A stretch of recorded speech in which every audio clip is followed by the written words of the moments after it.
Hey everyone, welcome back to my channel. For today's video, I'm gonna do a reaction regarding dun sa news na nilabas ng CBC, Ottawa, and this is with regards dun sa mas tumatagal na processing time ng immigration application ngayon dito sa Canada. Medyo shocking, no? Kasi um, sobrang tagal, and as we go along dito sa video, makikita natin.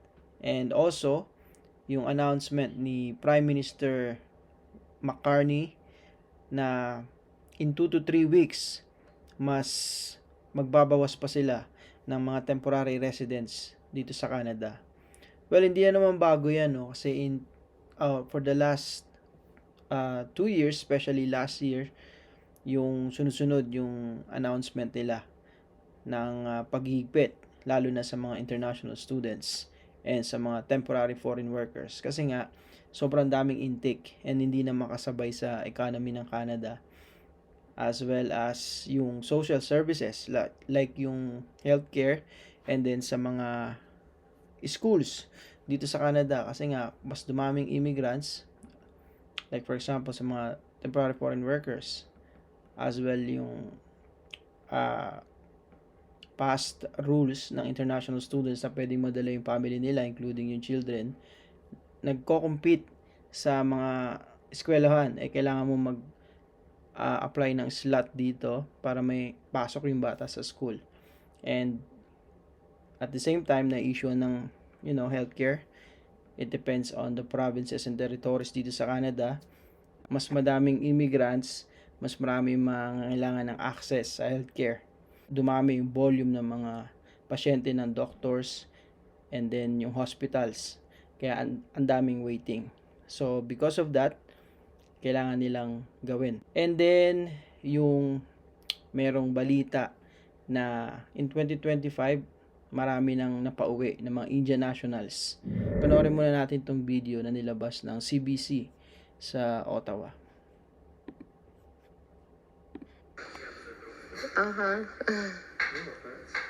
It's a typical weekday for Olha Kushko and her family after school, spending time together in their living room. They're one of thousands of families trying to build new lives here in Canada, but are now facing unprecedented processing times that have reached a shocking new high. Ottawa is a world away from Kiev, where the Kushkos used to live before fleeing the war in Ukraine in 2023. I know a lot of people, a lot of my friends, classmates, a lot of them died in this war, as well as my mom. She passed away in 2024. The family applied for permanent residence this summer under Canada's Humanitarian and Compassionate Program. Their youngest son has autism and found great supports at his Ottawa school, and they're ready to settle. But this month, they saw updated processing times posted online that left them stunned. It doesn't have any sense. I don't know how it's possible. I can't believe it. I hope it's some mistake. For people like the Kushkos who submitted a humanitarian application recently, the wait time is now more than 10 years. She said it was around 2 years when they first applied. Kushko is not the only one in disbelief. We hope it's a glitch in the system.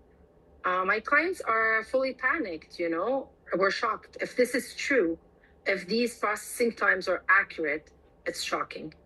But the new immigration minister's transition document, published this May, reveals an even darker reality for new applicants, with estimated wait times for the humanitarian stream skyrocketing up to 50 years, and other economic pathways with queues upward of 35, 19, and 9 years. This lawyer points to the Liberals' border security bills. Should they pass, they would grant the minister the power to cancel applications in queue en masse. And the government thus has the choice to either process all these or cancel them.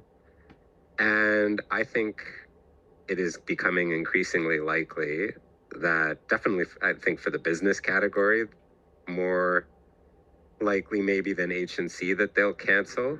The government says those high numbers are not a mistake. We asked the minister's office directly, will they use the proposed bill's powers to cancel applications in some pathways? Here's their response.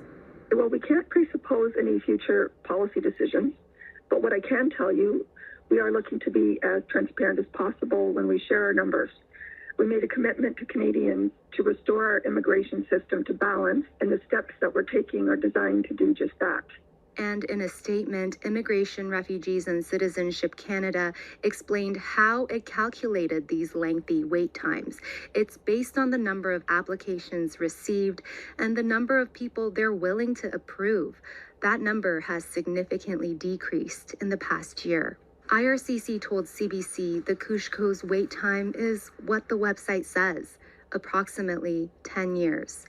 With their work permits expiring in a few months, they're worried about what comes next. We don't have place where to return, where to move, and our children happy here. If we will not get permanent residence, result they will not have future that they deserve. Priscilla Kisan Huang, CBC News, Ottawa. Okay. Example nito, itong family na to from Ukraine. Yung ina-apply nila is humanitarian and compassionate. Ang alam ko, under to ng refugee claims. So, gaya nung nabanggit natin sa ibang video, yung mga galing ng ibang bansa na merong kaguluhan dun sa home country nila, like sa Ukraine, pwede silang pumunta sa Canada, which is yung ginawa ng family na to, and mag-claim ng refugee. Pero, hindi ko naman na-imagine na ganito pala katagal. I don't know, siguro ngayon lang to. Kasi, base nga dun sa data na binigay ng IRCC, like for example, yung applicant na pinakita is 56,000 applicants. And, ang target lang nila for 2025 is 1,500, nabawasan pa, naging 1,400. Kasi nga, nagbabawas nga sila ng intake. So, i-screen nila lahat yung 56,000. Tapos, yung 1,400 lang yung makukuha. And, kaya nag-come up sila ng ganong tagal na processing time. Sabi rito, 12 to 600 months. Equivalent to 50 years. Tapos, sa startup visa, 420 months, approximately up to 35 years waiting. Agri-food, it could be yung mag-a-apply ng field of agri-food.